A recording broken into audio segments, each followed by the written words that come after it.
Hey, I'm Caleb.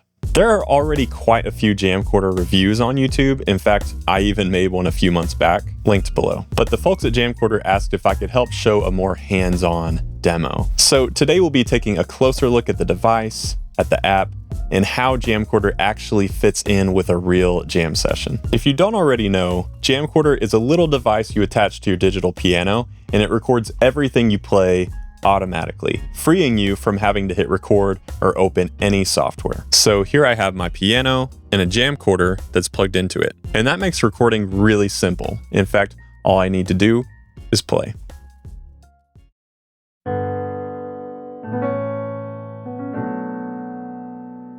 And just like that, I've made a recording. And to know it's actually working, just look at the light. It goes red when you're playing,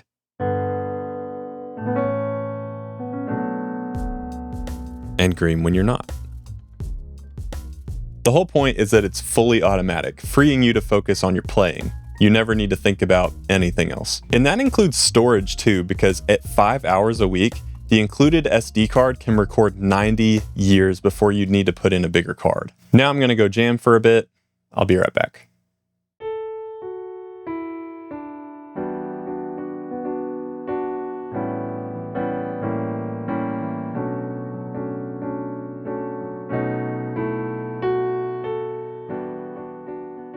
Oh, you're back. Well, it's good timing because I just finished playing some really cool stuff that I want to take another look at.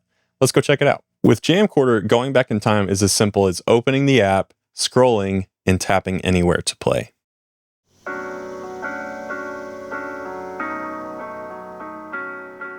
But let's get to the beginning of the jam session. I could keep scrolling, but there's an easier way. Jamcorder has an awesome feature called jump points that you can access by tapping this green circle. And these correspond to all the times you start and stop playing. So in this case, I just need to go back one jump point, and here I am at the beginning. And by the way, these jump points correspond to the LED that we talked about earlier. So if you wait for the LED to turn green, you'll get a new jump point when you start playing. And that wait time is configurable. I find that about 3 seconds works well for my use. Now, my built-in phone speakers are not doing the music that I just played much justice, and there's a solution for that as well. Just tap the speaker icon, and Jamcorder will send the MIDI out to your piano, so the sound comes from your piano's own speakers in exactly the same sound.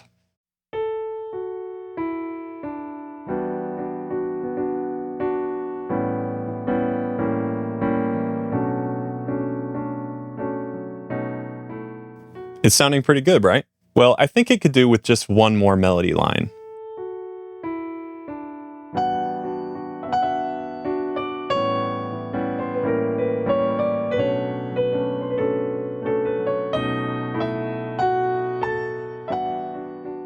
Jamcorder is smart enough to record both layers, and if I scroll to the top, I can see them with the previous layer showing in gray. It's that easy, and it's a huge unlock for creativity. Now, of course, you can also speed it up.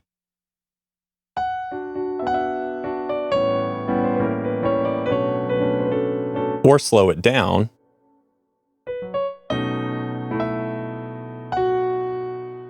Which will be really useful if I ever want to relearn this part. So that's how you navigate your recent music. But what about things I played yesterday or last month? Well, that's all available on this bottom bar. With a simple scroll, I can go to yesterday, the day before, or even the very beginning of my piano career. And by going here, I can actually see a whole heat map. So some days I played more and some I didn't play at all. And at the bottom, I have my total hours and notes played. This is my favorite view that I feel most accomplished about. And there's another feature that I haven't mentioned yet, and that's bookmarks. I can leave a bookmark anytime just by pressing the top 3 black keys twice.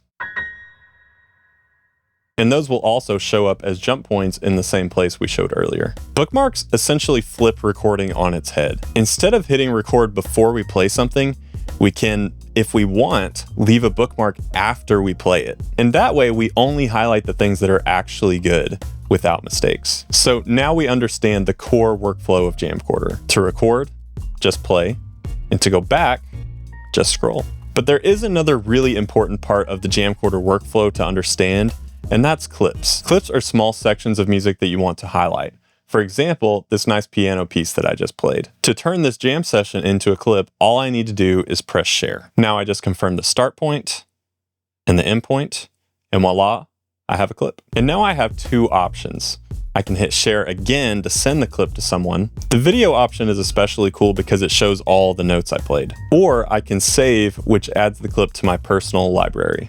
I'll do that. Now I can head over to the albums tab, and there's the music that I just saved. And of course, I can also share this too, just like before. Clips are the closest thing to the traditional idea of recording. They're just the highlights, and over time, you'll naturally build up a high quality personal library, and that is very satisfying to look through. So now, you're a Jamcorder expert. It's really that simple. Using Jamcorder is not just about catching off the cuff moments or skipping the record button. It's about giving you something to revisit, to show for yourself.